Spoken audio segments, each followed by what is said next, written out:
I heard this somewhere. It's like sometimes like, good can be the greatest enemy of great.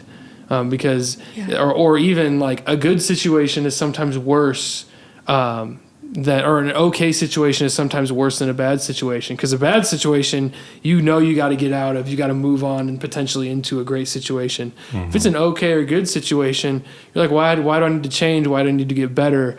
And so then we end up just sitting in that place of good, okay, everything's all right. Mm-hmm. And we never are then able to like, or never take the step because we don't think we need to.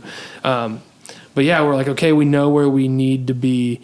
There's a lot of risk involved, but we know that has a place where like if we put our faith in God, in this move, like God can take us to somewhere to mm-hmm. great. But we mm-hmm. think right now it's comfortable, it's easy, it's good.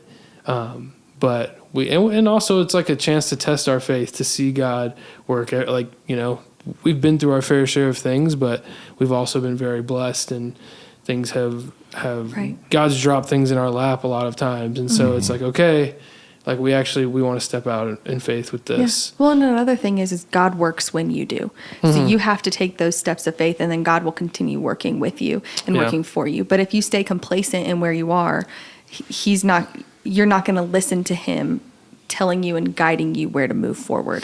So a lot of people sit there and they're like, I'm just going to wait here until, basically God slaps me in the face with what I'm going to do. Mm-hmm. And that's not how it works. You have to take those proactive steps in faith and in prayer, and then God mm-hmm. is going to meet you where you are. Mm-hmm. But you have to be proactive. Right. Yeah, that's good. And you have to be obedient too. A lot of times we ignore, what we feel like he's calling us to just because we don't want that change. Or it's scary. Yeah. And you're overwhelmed. But really with it's just having the faith and being obedient to take that step forward.